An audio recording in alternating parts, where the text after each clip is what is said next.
Баршаңызға қайырлы күн, құрметті көрермендер, каналға қош келдіңіздер. Бүгін сіздермен жүзімнен ерекше компот дайындайтын боламыз. Компотымыз магазиннің соктарына қарағанда 100 есе артық, өте дәмді болып шығады. Бұрын соңды жүзімнен компот жауып көрмеген болсаңыздар, міндетті түрде осы видеоны соңына дейін көріңіздер. Ал ендеше біз бастаймыз. Ең алдымен банкаларымызды жақсылап жуып, мантываркаға шамамен 7-8 минуттың көлемінде булап аламыз. Одан кейін қақпақтарында міндетті түрде 3-4 минутта қайнатып аламыз. Қажетті жүзімдерді де жақсылап 3-4 рет жуып аламыз. Жүзімнің кез келген сортын алсаңыздар болады. Мен осындай қарасын және көк түрін алдым. Қосымша және де алхорыны, яғни сливадан да кішкене қосатын боламын. Мінекей осымен жемістеріміздің барлығын жақсылап жуып тазалап алдық. Банкаларымызды булап қойдық. Енді компотымызды жабуға кірісе берсек болады. Айтпақшы, каналға тіркелмеген жаңа көрермен болсаңыз, төмендегі подписаться батырмасын басып, каналға тіркеліп алыңыз. Ең алдымен банкамызға біз алхорыны салатын боламыз. Салмастан бұрын мен сияқты зубочисткамен осылай 5-6 жерінен тесіп салғандарыңыз дұрыс. Сол кезде компотқа өзінің әдемі түсін беретін болады. Бұлай жасау міндетті емес, теспей қойсаңыздар да болады. Сливамен қатар қосымша алмадан да кішкене турап салсаңыздар, компот өте дәмді, ассорти компот болып шығады.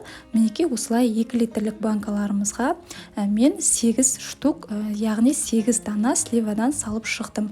Одан кейін қара жүзімнен салып шығамын. Осындай бір басын саламын. Менде бұл жерде жалпы 2 жүзімді қосқанда 1,5 килограммдай жүзім шығады. 1,5 килограмм жүзімді мен осылай 2 литрлік банкаларға бөліп салып шығамын. Негізі мен көптеу салдым.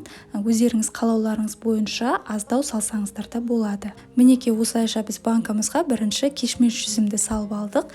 Келесі осылай көк жүзімді де банкаларымызға бөліп салып шығамыз. Жүзімді осылай 2 түсті етіп алатын болсаңыздар, компоттарыңыз өте әдемі көрінеді және де дәмі де сөзсіз керемет болып шығады. Құрметті көрермендерім, егер де сіздерге видео ұнап жатқан болса, кері байланыс ретінде төменде комментарий бөлімінде өз пікірлеріңізді қалдыра кетіңіздер және де өздеріңіздің компот жабу әдістеріңізбен бөліссеңіздер де болады.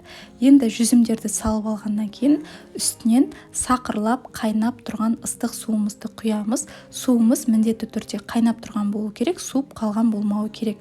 Осылай құйып алғаннан кейін қақпақтарын жауып, осы судың ішінде 20 минут уақытқа қалдырамыз. Шамамен 20 минуттай уақыт өткеннен кейін банкадағы суды осылай бөлек бір ыдысымызға төгіп құйып аламыз. Қазір бұл төккен суды біз қайтадан қайнатып, екінші рет осы банкаларымыздың үстінен қантын салып құятын боламыз. Бірақ та кейбір өңірлерде суын бұлай қайтадан төгіп жүрмей-ақ бірденен қантын салып суын құйып жауып тастайды екен. Бірақ мен осылай қайтадан қайнатып құйғанды жөн санаймын. Енді осы банкалардағы төккен суды газ отымызға қойып, толықтай сақырлап қайнатып аламыз. Мінекей осылай қайнау керек.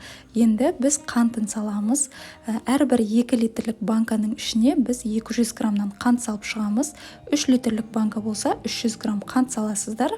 Қантты тым көп деп қорықпаңыздар, өйткені қыста ашып жеген кезде сіздер үстінен тағы да қосымша су құйып іше беретін боласыздар, өте дәмді болып шығады.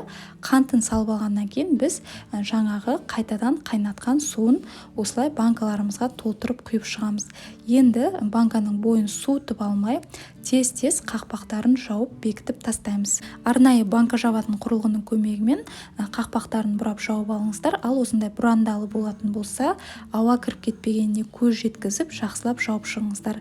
Және де міндетті түрде қанты ерігенше осылай банканы ары-бері дөңгелетіп, осылай аунатып алыңыздар. Сол кезде қанты тез еритін болады. Мінекей осылайша біздің жүзімнен жапқан ерекше компотымыз дайын болды.